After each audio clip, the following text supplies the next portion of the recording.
Welcome, everybody, to the Far and Beyond podcast. I'm Scott. I'm Micah. And we're the far and beyond people right here. We're far. He's far and I'm beyond. We're far beyond whatever it is. But, it must be podcast day. That's, black shirt and sunglasses on my head. It's like every day for you, though. It's pretty much. It's kind of like the Mr. Rogers thing. It's a beautiful day in the far I was going to beyond. go more like a Johnny Cash thing. People say, why do you do? It's like, it's easy. What, black? It goes with everything. It goes with everything. And I have one of those schedules and kids and stuff. It's like, I can't think about it. I can't think about it. It's too much to think about. That's right.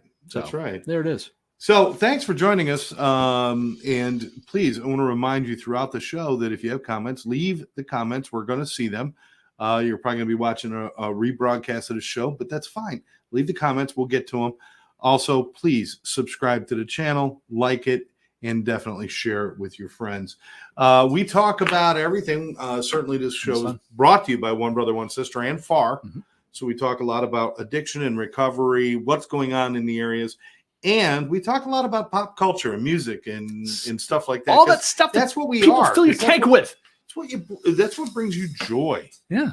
Absolutely. I know you've been running around and we got a lot of FARR news to talk about, good things coming and stuff, but how you been doing? I mean, you're running all over the state and stuff. I know you kind of dig what you're doing. I dig it.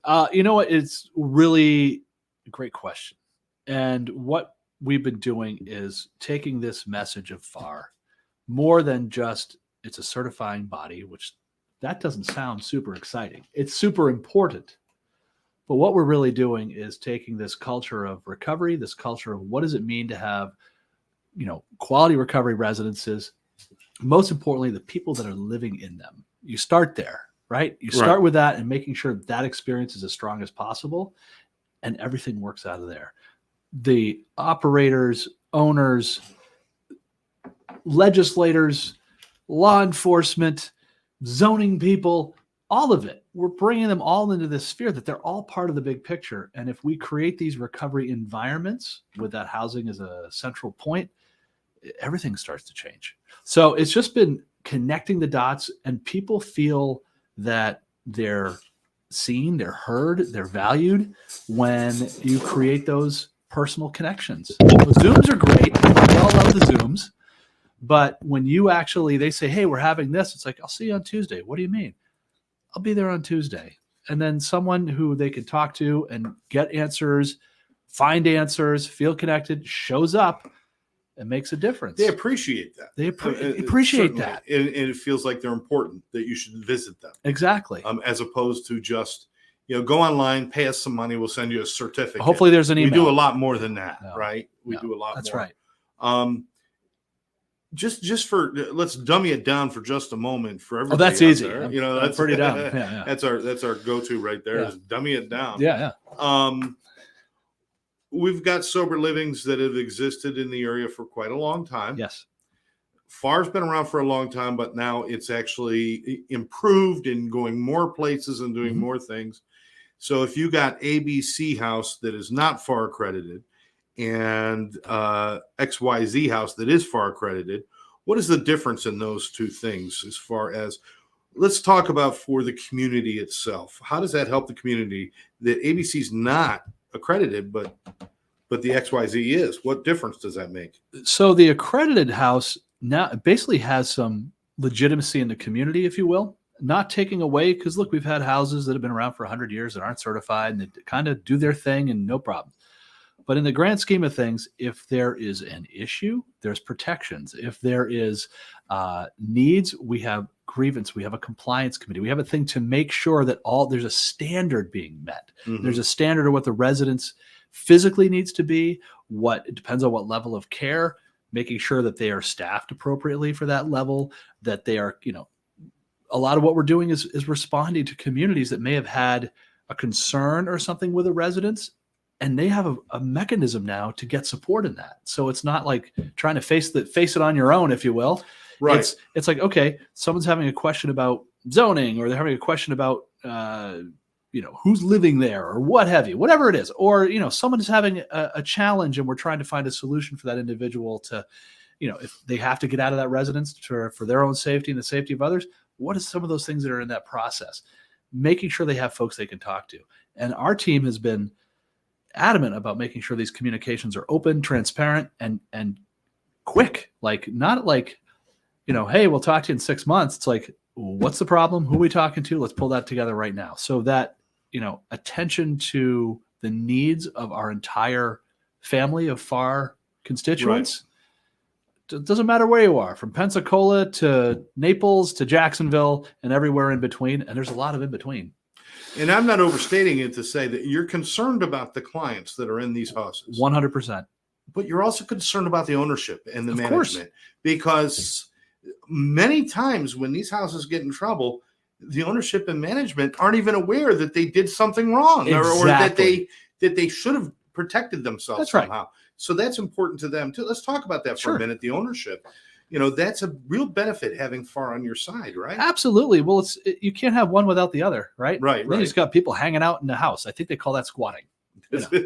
So no, you have I call that my whole teenage years. That's what they call that.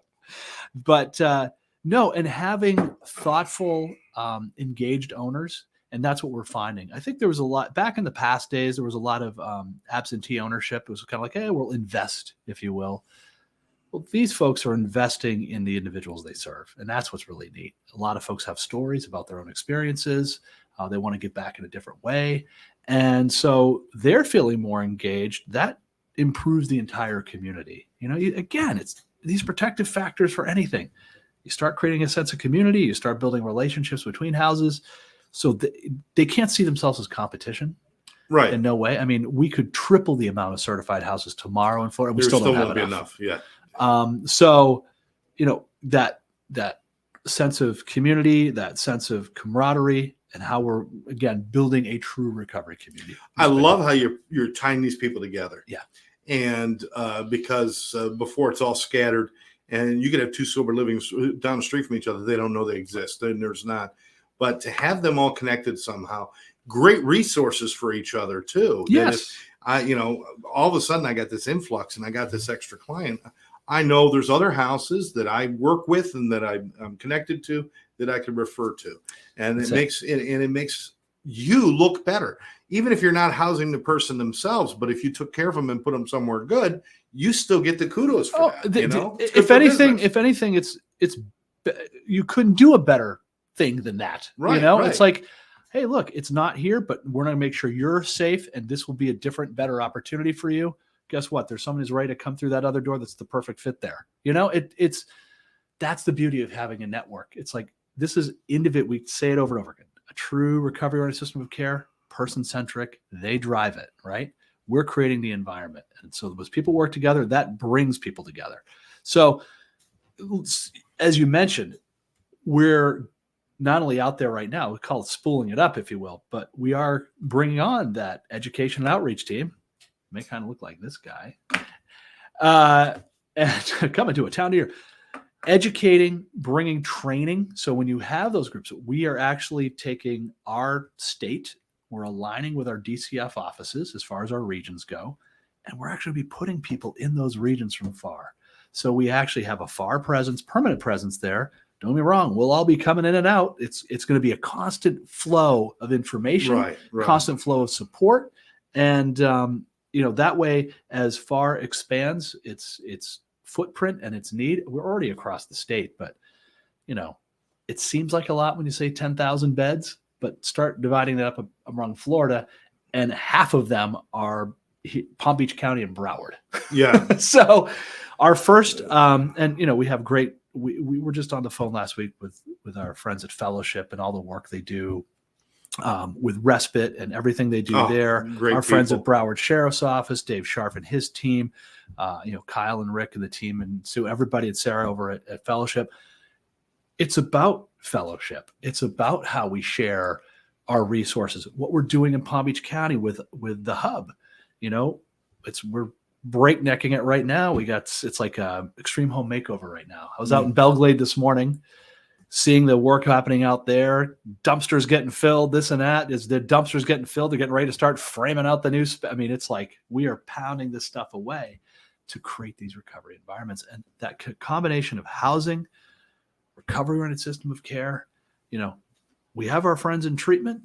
That has its role too. But at the end of the day, the long term is how do we support that whole recovery? And we're doing it.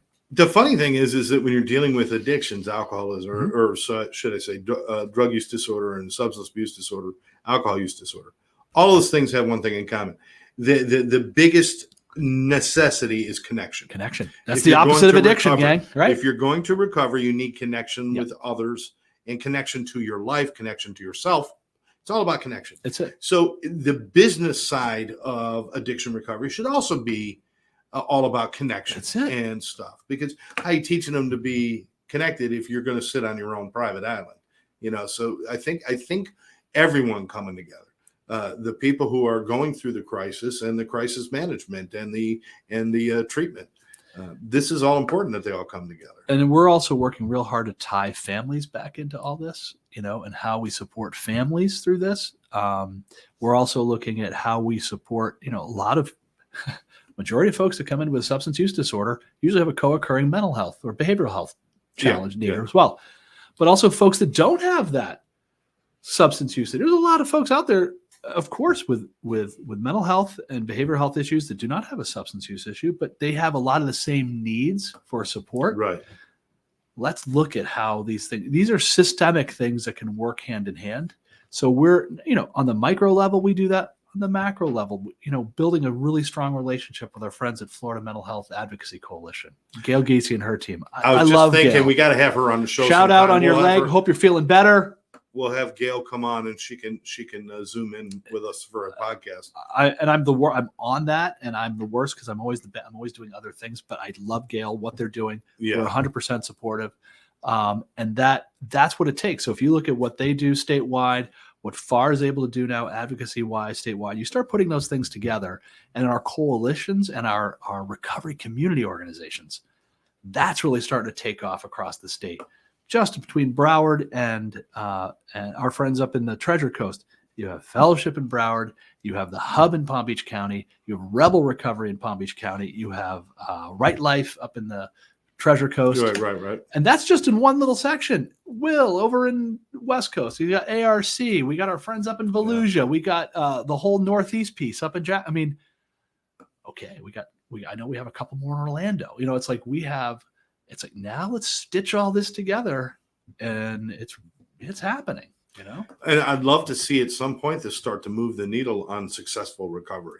And I think we're not there yet, because this is all still in the first several years of its infancy to develop these. Yeah. And even though some of these great things were developed, they were sitting by themselves and not connected. Right. So the more we do this and we start bringing people together, we could see this successful recovery needle move. Which still hovers at a very, very low point. Yeah, but identify, but it needs to get better. But what is successful recovery? Part of that is defining it, And so that's the other thing. They don't have a national definition. We're working towards that.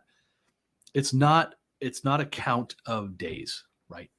Because recovery is a long journey. Reoccurrence, that's a thing that happens, right? Mm-hmm. It's relapse and reoccurrence. Let's look at the high probability of it. The key is, what have you done before that happens? What happens if that happens? And how do we support after it happens? Right.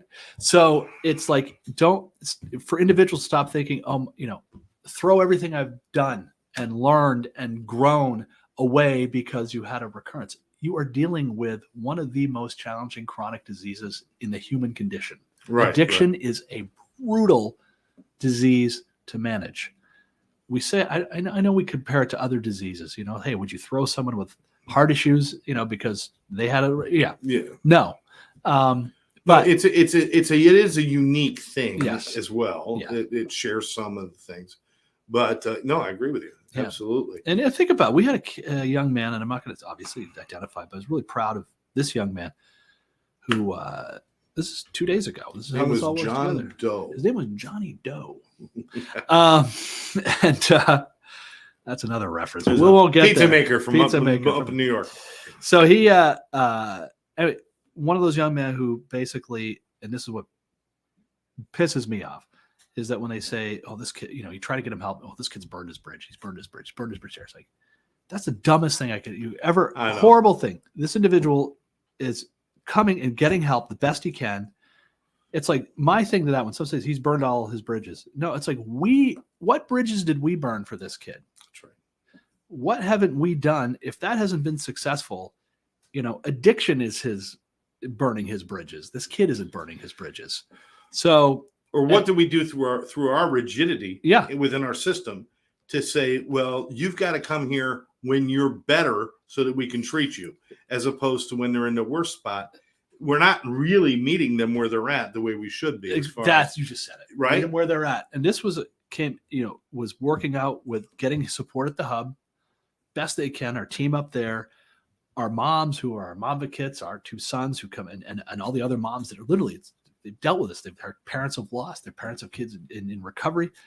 They don't give up on these kids, And of course, I'm 50, so everybody's a kid.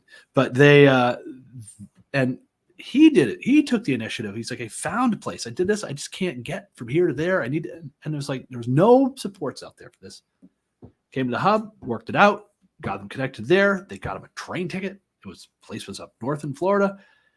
Covered the whole way there. Make sure communicate. Boom, cover. And now he's taking.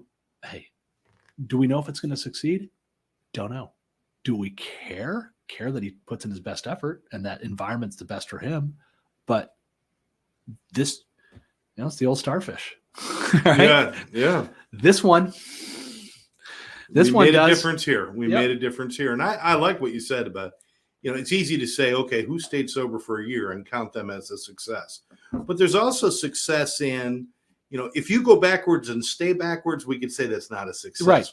But if you go backwards and then quickly kind of, quickly in days or a week or 2 weeks or 3 weeks or whatever it might be, turn yourself around and say, okay, I got to stop this. All right. And they're making the effort. And I know what to do. And they know what to do. And they make good choices even after making a mistake. That's successful recovery. That's successful because they're using tools that they did not use before.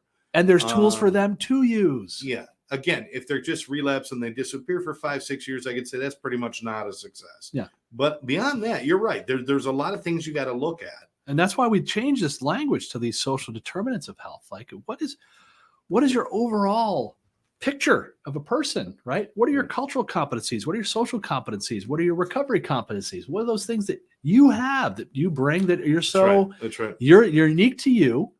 Everybody's makeup is different. Everybody's mix is different. Someone may have more educational assets than someone else. Cool. Let's make sure those are working. And if you don't, let's see how you work on that, right? How your social capital? Do you have relationships? Do you have friends? Do you have a sponsor? Do you have, these are all things. What's the family dynamic? Do you have a spouse, or you had who are you in that space? I can't answer those for anybody. They have to do that. You know what I mean? So we change that language, and then we can start observing what those needs are. And then we're actually doing effective things. We're not throwing spaghetti at the wall. We're not cookie cuttering anybody, and saves lives, changes lives. And I hate to say this, but we're in the business of bean counting sometimes. It saves so much on resource that we can now plow that into helping others. Yeah, exactly. I'm sorry about the phone beep. Ding, ding, ding. I broke my rule. I did not silence my phone. No, I dinged it. It was agreeing with us. Ding, ding, ding, ding, ding. It's killing me not to read the text that I just got. I'm just going to let everybody know. This is her. We're going to end the show now so I can. No, I'm kidding. That's it. We got a text. I want to talk about something. Yeah. We've mentioned this. And please, if you have an event coming up, maybe your treatment center has a anniversary or a party or a monthly function you would like us to talk about or share with everybody, let us know. I know of some of them, but I'm not going to go and track them all down. You got to call me, call Micah, or just put it in the comments, and then we'll add it to our list. But coming up quite soon, it's only about 4 weeks away. This is a cool one. This is the Brevard County Recovery Fest. It's just Brevard Recovery Fest. And that's where you can go look at the information, brevardrecoveryfest.org. And check it out. It's up in Melbourne. It's a little bit of a hike if you're down here where we are, or where I am. Actually, it's a nothing for me. I do it anyway. But it's worth it. It's 10 a.m. to 2 p.m. on Saturday, September 14th, 2024. music, family fun zone, inflatables, face painting, inflatable slides and stuff. Don't get excited. Giveaways, vendor sponsors. There's a lot of stuff that goes on there. Tunes. Music, and just a chance for some great fellowship and fun. And why not celebrate? Why not celebrate? It. I mean, we had a great successful barbecue here, our first ever for FARR. 300 people show up and have dogs, burgers, tunes with Scott, and it bands, was rubber what chickens. Was the temperature that day? I think 7,200 they called it degrees. Surface of the sun. Is what they called it. I actually saw 3 people in recovery burst into flames right there in front of me. They're okay. They're okay. Yeah, they're okay. It's one of our games we had. Yeah. They burst into flame. You chase them with a marshmallow.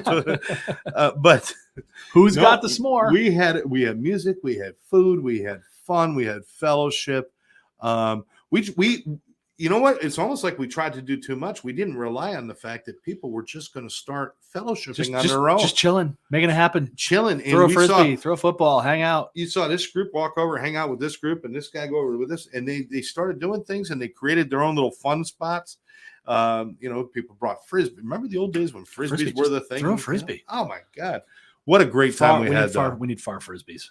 We're going to have another FARR. We need FARR frisbees. Is FARR talking about doing another event? Oh, that was our first annual. We're definitely first. Yeah, that's right. And also, if you think about that, was an amazing time. But so the Brevard Fest, which has been going on for several years, I know they have they have a big one up in Jacksonville.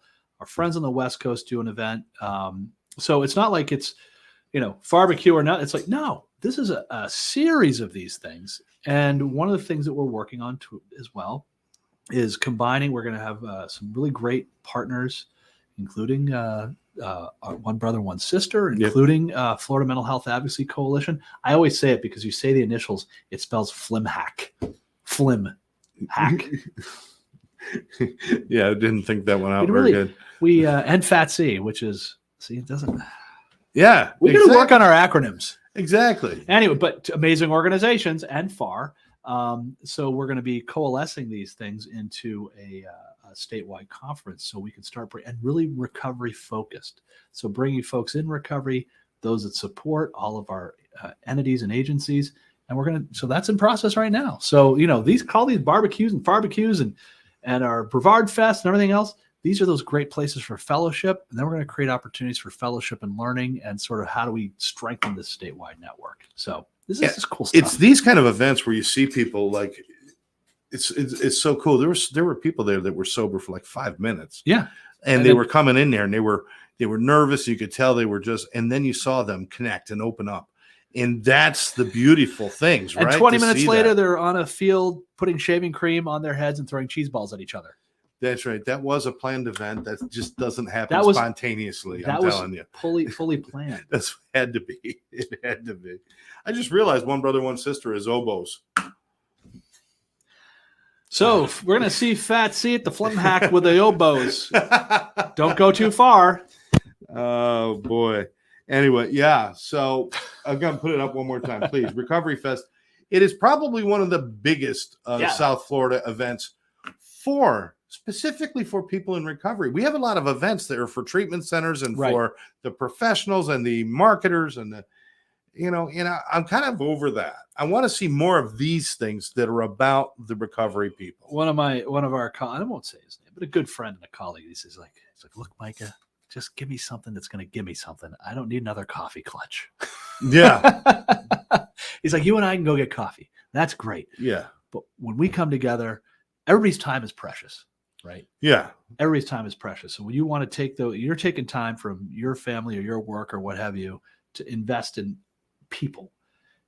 Let's make it enriching. Let's make it powerful. Let's make it, make it memorable, valuable, and make it memorable. Make it memorable. I mean, I've gone to I go to some place. I go to coffee clutches once a month, and there's nothing really that ever stands out where I'm like, oh, I'm going to remember that. Right. It's like I meet some good people. I like to see my friends. I like to see my friends, and we like doing that, and that's all good and fine. But these events. These big fests, recovery fests, and what FARR's doing, what Brevard County's doing, and there's more of them throughout the state. We just need the information so we can give it to you. what those do is that's where they really, it's not about, hey, can you help me with this part of my business? I'll help you with this part of you.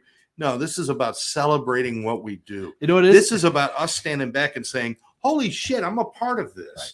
You know, as a treatment owner or a sober living manager, you're a part of this, and you should. This is the reward for us. God knows it's not in the money. That's not where the reward is. No. Every time people in this business chase only money, you know, we see their names on headlines. That's right. It doesn't work out. It's not why we're doing this ever. So we need to celebrate the reason why, and those are these recovery fests and spending time with people. I mean, you got to have fun showing up at these sober houses and seeing these people interacting and doing things. Look, I was over on the West Coast, and again, but one of our partners and friends and beautiful respite. I love this program. So it's a respite program, right? Oh, is this over with? Yeah. Well, not down here, but over there. Actually, what am I saying? We're over at ARC. Will. You know, Will, of course, we can say these things. We can say that. And nobody likes Will. Don't worry about it. No, I'm kidding. Will's a great guy. Beloved brother. But he, you know what it is? You get in there and you just start seeing people who are given the opportunity. And this gentleman was there. He was getting ready to head out. He'd been doing his thing, and he'd gotten kitchen duty, right? Or I don't know how he's like, I don't know how I got this, but people seem to like it.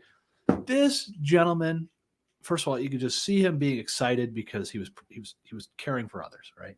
Making this incredible food. Just, I mean, it smells. I was like, I gotta leave. I can't stay, you know? Right. And just, you know, how that must make people feel to walk into a space, right? And, you know, obviously stuff is not going well if you got to take if you're taking a turn in respite. Yeah. But here's a place that is safe. It's welcoming. It's got a little fun environment in there too. And you know it, when you walk into a house and the kitchen is on just making it happen, and the smell and everything else, it's like you feel like okay. Yeah. So just to see all that happen and to talk to everybody, hey, how's it going? What's next on the journey? You know, and they're saying, hey, I'm doing this. That's all you need. That gets you floating. Sometimes the difference, the difference between somebody giving up. Yep. And just kind of crawling into a hole and dying, I mean, which is what happens really, is that they have a place where there's opportunity, accessibility, and acceptance. Yeah. And if you've got that, there's an opportunity for me to pull myself back out of this. There's accessibility, you know, it's there, it's in my town, and it needs to be in every town, you know, and then there's acceptance. When you walk through the door, they're not like, hey, what's your insurance and what's this and what's that and what are you doing? And it's hi. What's your name? What can we do for you? That's it. If you have a name, you can get in. And sometimes even if you don't, make one up. We don't care. We'll help you. Actually, I may encourage that. Come up with a funny new name. No, but it is person-centric. The individual, and by the way, that individual in that door, in the Hub's doors and Fellowship's doors, right? They inform the course of their recovery. Right. We're not saying, oh, hi, this is what you need. Yeah, here's your program. You have to do this every day. No. Let's have this conversation. Let's build a relationship. You know, let's take a look at what the strengths you have and everything else. And well, because the path to recovery, there's many different. It's a path. Many different roads. It's a path. It doesn't have to go through a treatment center. It doesn't have to go through. I mean, thank God there's more and more worship centers and churches getting back involved in their communities, and they got some great family programs and therapeutic programs. Not all of them, but some of them. Go find out. Find out what's going on in your neighborhood. And I'll give a shout out right now. Our friends in Faith in Florida, which is the statewide organization of I don't know how many churches and pastors, and they have local chapters, but how they have embraced this recovery centric movement and understanding it. These are churches and communities that historically have been left out of that conversation. Right. That are not only in the conversation, they're starting to lead the conversation. And they are the ones doing the community conversations, casual conversations. They're doing massive naloxone trainings. And, you know, we're looking at how do we increase housing opportunities there, create recovery housing where there never has been any recovery housing, connecting it to our churches, connecting our churches to our recovery community organizations. Right. We just did that in Palm Beach County with with one of our organizations there. We call it an affinity program. They're not a full-blown RCC, RCO, but they're connected to it. They're creating what's coming out of there, again, informed up. And so you drop a pin at your RCC, then you have these affinity groups around it. It's like, okay, well, we can't get you here on Thursday, but you know what? They're doing it at the church on Thursday, whatever that might be. There's going to be this. It's like, you're starting to move all the pieces together, and that's a beautiful thing.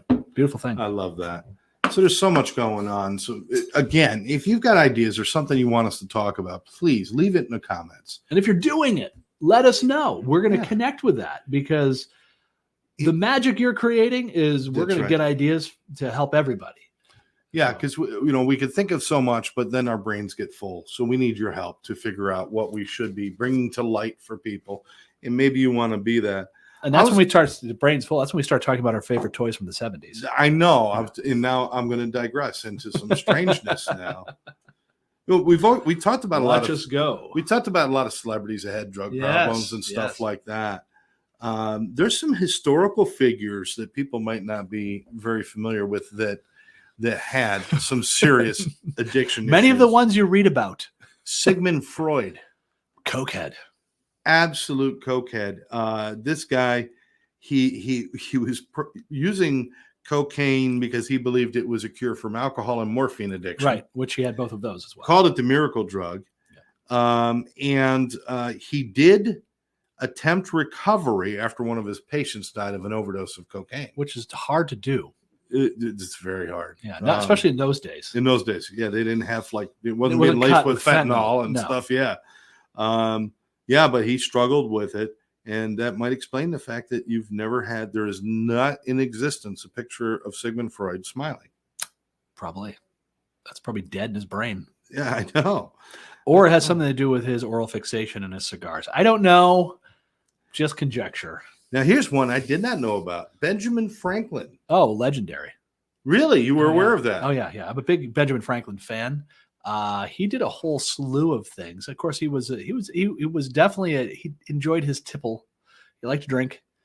He was a punch guy. Yeah. But if I'm not mistaken, I think he was definitely in the opiates category. He was an opioid he liked abuser. To chase the dragon a bit. He used to hang out in the dens, shall we say? Yeah. He loved to be in Paris, loved to be in London, and he struggled with his addiction till the day he died. Yep.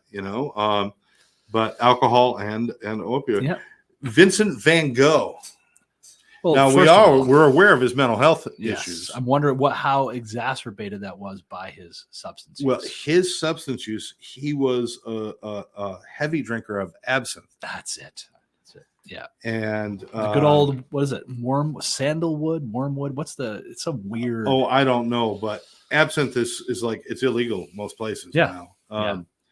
But it's horrible. You go into these delusions and it's just crazy. Hallucinogenic. I mean, it's kind of like kratom overdose, if you will. Yeah.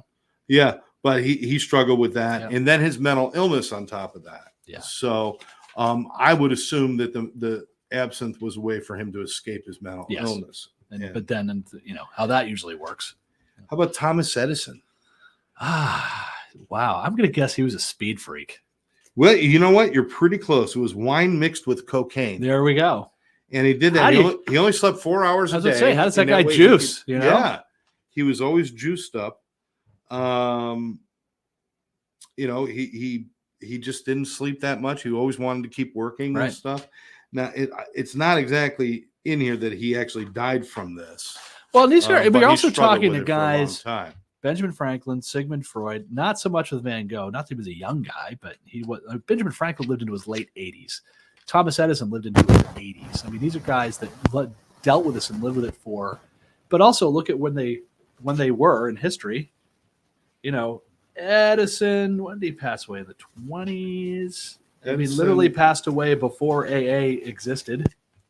I believe so. It doesn't give me a year. I mean, remember, too, folks that had severe substance use disorders or, they triggered other mental health disorders. It's not like you went to a treatment center. You went to a sanitarium or an asylum. Well, yeah. Yeah, it was an asylum. You know, even back when I was young, your first stop was the drunk tank at the precinct, Right. and then you would be sent to, you know, up in New York, it was the Benjamin Rush Center, the psych ward. Yeah. Well, we had. And I they'd mean, lock you Maine had the Maine Mental Health, like Bangor Mental Health Institute, Augusta Mental Health Institute. Yeah. And then when you left there, you were on your way to, you know, obviously when I was young, you'd be going to an AA meeting or something, but there wasn't treatment centers. It wasn't thought of this way. No. And it wasn't discussed openly. No. At all, Oh, no, ever, no. Ever. Well, and you have those old early TCs like Delancey Street and places like that where they just paw you in and shave your head. And 20 minutes later, put you there for 6 hours. If you're still there 6 hours later, they knew you were committed. And I know. Shove flyers in a bag and send you down the street to start being political. First rule of Fight Club. Yeah.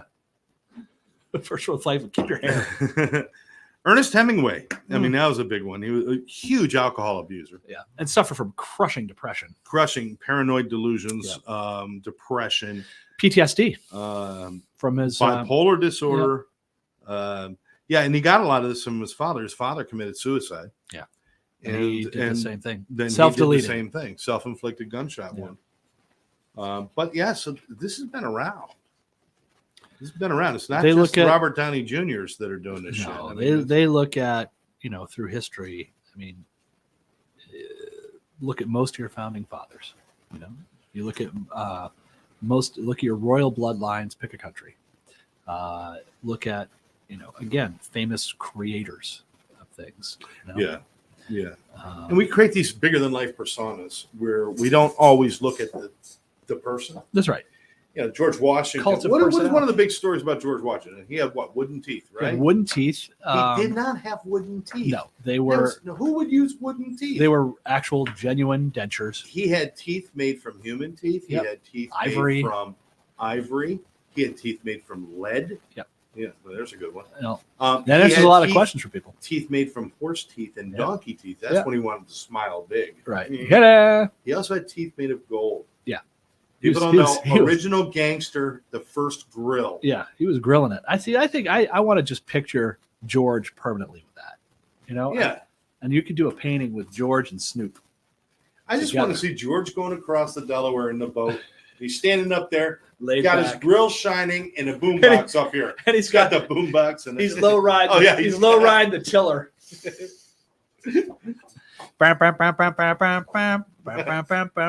Oh, yes. Awesome. It's called the cherry tree. Another falsehood, but he, you know, a lot of those guys, you know, a lot of those things. Remember, people used to drink because the water, you couldn't drink the water. Yeah. So when they came over in the Mayflower, children, adult, you drank beer because beer was fermented. Beer you could keep, and beer wouldn't kill you. Most of Europe, I mean, you know, you took Ireland and Dublin. Why was Guinness so popular? Because you couldn't drink the water. Everybody drank Guinness. It had, you know, for them, they looked at it as early Coca-Cola, medicinal. You could kids because it wouldn't die. You wouldn't get diseases. And they drink it warm. Oh yeah. Well, there's not a lot of refrigeration. I was a fall down drunk. I was a full blown alcoholic. I was, and even I drank warm Guinness one time and said no. Well, I'll tell you, how the hell do they do that? Even to this day, you go to London, Dublin, and those places now, AC is not a major thing there. Like it's hot. That's why it gets hot. Ice isn't a major thing there, right? If you get a Coca-Cola and hey, can I get ice? It's like you got to ask for ice. If the Coke is sort of cool, you're in good shape. But they like have a barrel of ice, and you'll get 2 cubes of ice. There's your ice. It's not like here. It's like I know. I'll have a depth charge. You know, I go through so much ice when I'm at home. Everything I drink has to have ice in it. I don't drink a lot of soda. I'm not. God, I drink way too much coffee. But like an ice cold Coca-Cola with a ton of ice. Ice cold root beer. Root beer. Oh, you know, and these are things I like to enjoy once in a while. Yeah. Now I used to drink them for morning, noon, and right. night. You know, or even just like a nice iced tea. Yep. Having ice in it. Sparkling. I love sparkling water, but I like it cold. When it's warm, it's weird. Well, see, I like iced coffee, but I don't drink iced coffee with the syrups inside. I drink black, like basically freezing cold black coffee. Starbucks. I think Starbucks makes the best cold brew. Regular coffee, I'm good with Dunkin'. That's fine. It's But classic. Starbucks cold brew is one of the best. Have you ever made your own cold brew? Yes. It's good. Yeah. It's not hard. You got to make sure you use distilled water and stuff like that too. You can't just use tap water. No. When you do that, you'll get that taste. Well, get the taste. Well, it's a chemical reaction. There's chemicals in water, and they'll interact with the water. That's right. See, we talk about it all here. You know what? I was looking through some things. I just want to have some fun for a few minutes. We got some time. We got about 15 minutes here. I'm going to give you a quote. You got to tell me who said it. These are all celebrity quotes. Is this like my old game I used to play? Buddha or Yogi? Yeah, Yogi Berra or the Buddha? Yeah. So these are all celebrities. Right, see if I can remember. I have opinions of my own, strong opinions, but I don't always agree with them. Yogi Berra. Close. George Bush. Very close. Yeah. I love this one. I think that gay marriage should be between a man and a woman. That's right, George Bush too. He was a governor. I'll tell you, he was a governor. Oh no! See, I was thinking George Bush again. God bless him, but I think the gay marriage should be between a man and a woman. A man and a woman, and a governor. I would give you an accent, but it would give it away. Was that the legendary Bill Clinton? No, this is Schwarzenegger. Arnold Schwarzenegger. Okay. Yes. He was a man and a woman. He was the governor of a state that he couldn't pronounce. He couldn't say the word California, and he was the governor. Welcome to California. This is an actress. I'm over 2. I'm falling apart here. Yeah, I know. These are not real quotes. popular. Yeah. The quotes are so freaking stupid. I make Jessica Simpson look like a rock scientist. Probably said by Jessica Simpson. This was Tara Reid. Oh, just not real smart. Yeah. These aren't great. Let's see. Anyway, I got something. Great. Let me give you some music questions. How's that? Let's do it. Is that better? Let's do it. Just to kind of get us going on the weekend. There was a band called Levon and the Hawks, and they changed their name to what? The Band. You knew this? Oh yeah. Well, they were played with Ronnie Hawkins originally. Then it was Levon and the Hawks, and then it was Bob Dylan's. They were the backing band for Bob. Who was Paul Simon married to before Edie Brickell? Oh God. And by the way, Edie Brickell, one of the sexiest voices. Amazing. But she just couldn't get past that first album. She couldn't get anything else Well, out. and so instead she married Paul Simon. Yeah. I think she's all right. And by the way, you listen to Slinging Rubber Bands at the Stars or whatever that album is. It's a great album. Still a classic album. What I Am is still one of my favorites. What I Am. Who was he married? Was it somebody famous? Yeah, actress. Oh gosh. Star Wars. He was married to Carrie Fisher. Carrie Fisher. That's right. Paul Simon and Carrie Fisher. Yeah. That couldn't have lasted long. Because she was married a lot of times. All right. Who is the songwriter who wrote the song Woodstock? Oh, who wrote Woodstock? Because we know there's several people that performed it. Yeah. But who wrote it? Did Richie Havens write it? Nope. Well, I came upon the child of God. Let's see. It wasn't one of the Cowsills. No. Oh.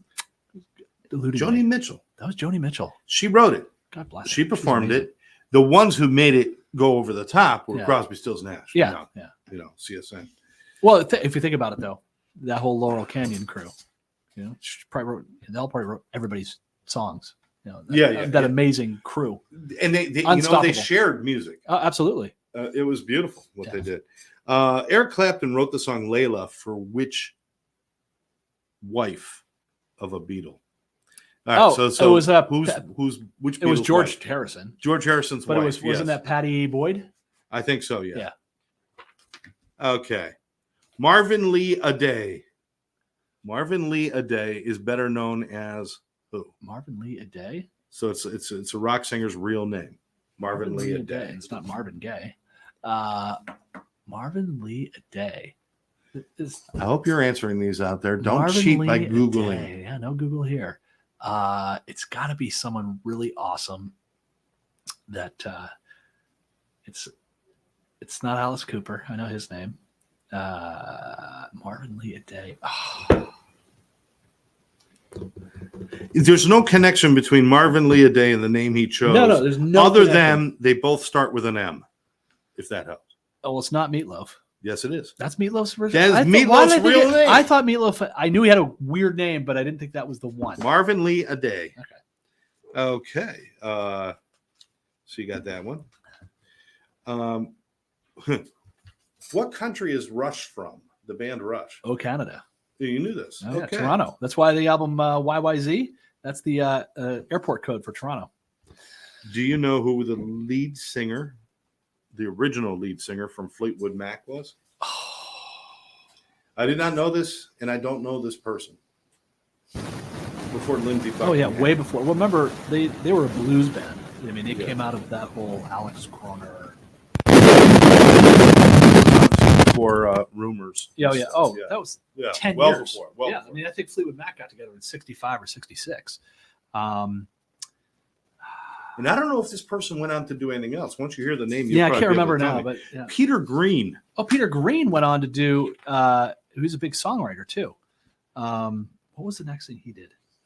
But yeah, no, he had a career for probably through the 70s. Yeah. Yeah. Okay. All right. Yeah. Which classic rock band has the longest running fan club, according to the Guinness Book of World Records? Which means they started an official fan club, and it's been running the longest of any band. This is a fun one. This one you try to figure it out? I want to say the Beatles, but it's not because I don't think they even had. Because they never formed a real fan club. There's two. I'm going to guess. One is Kiss and the Kiss Army.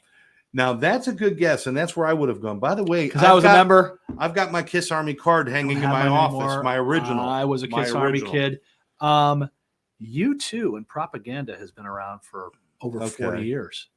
All right. So we're kind of dancing in the right area with U2, but it's an earlier band than U2. Earlier band has their own. And it's still got a fan club running, even though they're still touring. They're still a band, but there's been changes. Different lead singer. Well, that's definitely not the Stones. It's not the Stones. Different lead singers. It's Queen. Oh my gosh! Now just think about that. Makes Freddie sense. Mercury and his ego, and Brian May is a brilliant. They're all marketer. Brilliant. Well, they're all and the drummer was smart too. One also a great singer. But yeah, they started a fan club, and they've had the longest running fan club. That's amazing. Yeah, the Stones makes sense. The Stones could have probably pulled it off, right? But they didn't do the fan club. They were big fan club folks. It was Queen. They always said, "We're for the people that everyone else forgot." Yeah, and they wanted to make them feel a part of, so they started their fan club. That's why I was thinking Queen. Well, because Kiss started the Kiss Army in 75 and Queen probably started in 74, 73, whenever they kicked off. There you go. Wow, that's awesome. Which rock band was labeled the American Rolling Stones? Oh, that was Aerosmith. That's right. That is absolutely right. Yeah. Okay, let me hit you with two more. What country is the band Simple Minds from? They're from Scotland. Yes, and we could understand them, which made it very hard to believe they were from Scotland. Unless you heard them talking. Have you ever? Oh, really? Yes. Okay. That's how that works. There's something else I want to bring up to you in a minute. Okay, hold on. What state does ZZ Top come from? They're the best little band from Texas. That's correct. But there was one of those ones where it's like I couldn't remember if they actually were from, but that's where they kicked out. And Texas. by the way, speaking of that, let's do who did Jimi Hendrix say was the best rock guitarist he ever played with?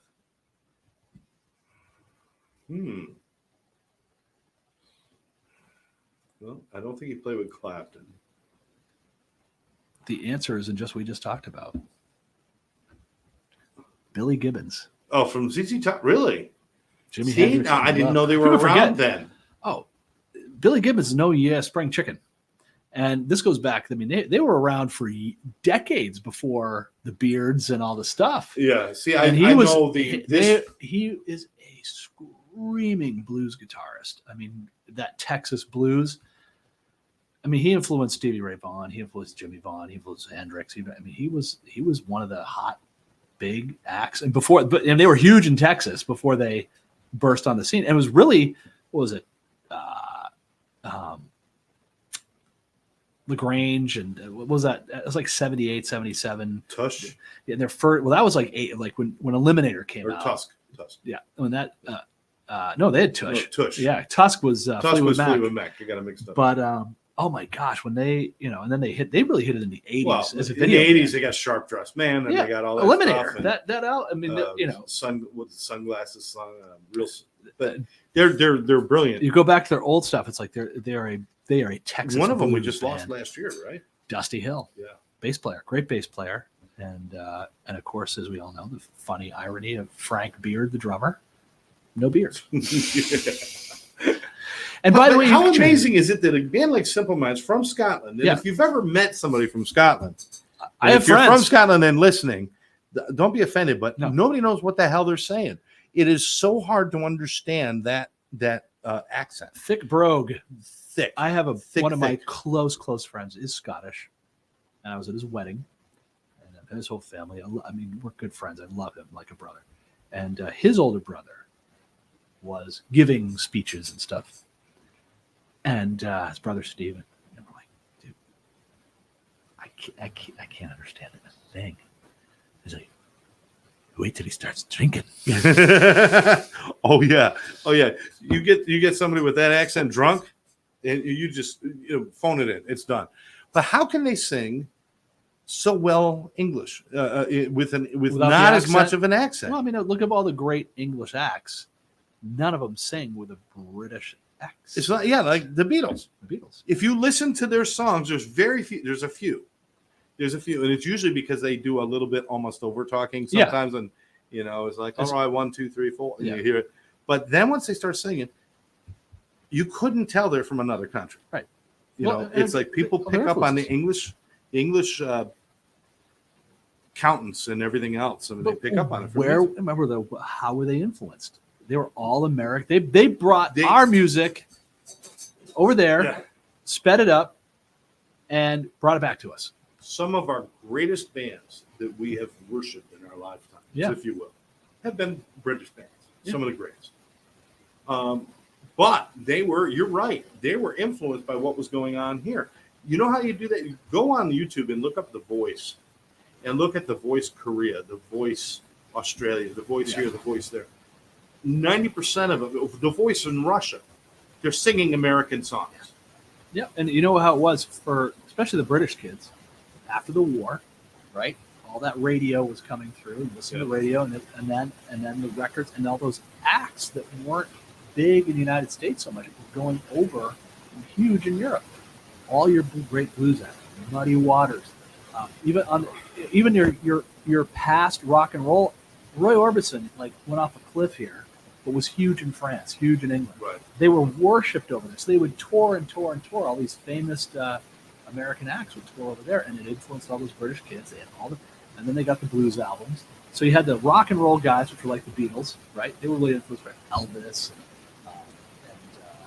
But you're right. They go back to the old blues guys who weren't even. So you look they didn't even have the same popularity they had not here at all. They sold but over there, they're like I'm influenced. The Beatles were influenced so much by the blues. So, and you look at it, the Beatles really had that rock and roll kind of feel. John Lennon was really influenced by that, and then you sort of had the Stones. You had these two tracks. Stones were 100% blues, right? Yeah. And the Beatles really had the rock and roll. You listen to those early Beatles albums. Those are rock and roll albums. Early Stones albums are just sped up blues albums. They're kind of like guy blues. And then all of a sudden, those camps kind of kept going. So you had the Stones, you had Led Zeppelin, you had the Blues Breakers, you had Moody Blues, you had Fleetwood Mac, and then those things came back, and then out of the rock you had the Beatles and all the sort of the Beatles cover groups. In the rock vein, though, Les Blues, like the Who kind of took it to that next level. Queen took it to that next level, right? And then they started coming in the middle with the prog stuff. You had Pink Floyd started merging with progressive stuff. Pink Floyd, I should have said Moody Blues. Yes, Genesis. That. So it was just this flow of all these influences, and it blows your mind what came back here. You know what's going on tonight. And then all that you had top of that you had Bowie. You know what's going on tonight. Just my son's soccer practice. 4 miles from here, at the Hard Rock Casino, Deep Purple and Yes are performing tonight. So between the two of them, they have enough members that are still alive to. Apparently, all you need is one member's shoe. Yeah, you that's don't even it. have to have the Not the real person. instrument, just a This shoe. This is Rush's shoe. Steve Howe gave us his dental floss, and they're here tonight. No, so I know Steve Howe is playing with Yes. Yeah, I'm not sure, Which is but huge. the funny thing is Deep Purple is the main attraction. Yeah, and Yes is the opening act. Oh yeah. And I would have gone the other way with that, thinking Yes was a better band than Deep Purple. Can I tell you, they But probably it all depends on which one you like. they probably flipped a coin. You know, it really could be. It's like Yeah. when Chicago and Earth, Wind, and Fire play together. You're going for the horns. There's no opening act. No. It's just You're lucky. yeah. What was a great tour that did that for years? Styx and REO Speedwagon, and I would have loved this. Yeah. Well, Billy Joel and Elton John have done a lot of concerts. Yep. I've been lucky enough to see that. But you know, when that Styx and REO Speedwagon, I would love to see that. And then what they would do at the end, and they come out and play, 2 or 3 songs of each band together. So you put all that talent together. One band we got to end. But one band I wish I'd seen is Cheap Trick. You still can. They're still Do touring. they still Oh, tour? they're still touring right now. Yeah. Wow. I haven't seen. Have you ever that's seen for them? another. No. So we'll have one of our conversations will be concert, amazing shows we've seen, and the concert regrets because we haven't. Yeah, and the letdowns. Yeah. The letdowns. And I'll start with Foghat on that one. I'll tell you why later. You know what? Next time They're in my category of letdown too. Really? Yeah. It's like, wow. They Boot played- off the stage letdown. I'm going to tell you, it's a great. Yeah. But absolutely, next time we get together, we're going to talk about concerts. Bring your ideas. We're going to be live next time we come out, because that way you could type in your favorite concerts, your favorite performers, and the fun you had. Because, folks, I know this is far and beyond. And we're going to be talking about recovery. We talk about all these other things. We talked but a lot if of you FARR. don't find joy in life, then what's recovery all about? If you don't find joy in life, what's doing the right thing all about? Find joy. Music is one of those avenues that we both share, and we love talking about it. And Love to play it. Love to do it. Yes. By the way, coming up soon, we'll get a date out there. The famous Al Johnson and the Usual Suspects coming to a coffee house near you. Hey, Laying excellent. down those tunes. Excellent. Quick reminder, don't forget, go to brevardrecoveryfest.org so you can get your tickets and show up for the big Recovery Fest on Saturday, September 14th, right there at Wickham Park in Melbourne. So go there and check it out. Don't forget, see your friends at One Brother, One Sister. And if you need any help with recovery residences or have a question, there it is right there. Info at FARRonline.org. There's the number. 561-299-0405. But for us, we're going to take off now because it's late in the afternoon and I need my nap. And and Mike has probably got to drive 7 miles or 7 hours somewhere. Somewhere. He doesn't know where sometimes. He points and he goes. And when he hits a house, he says, "Hey, I'm from FARR." That's What's going on? All right. Thanks for joining us, people. Final thought? Final thought. So many good thoughts. Let's all have some good thoughts today and put some good thoughts out into the world too. And always remember, folks, if you do one nice thing for somebody else and 2 nice things for yourself every day, you'll never have a bad day. Catch you next time. Bye-bye now.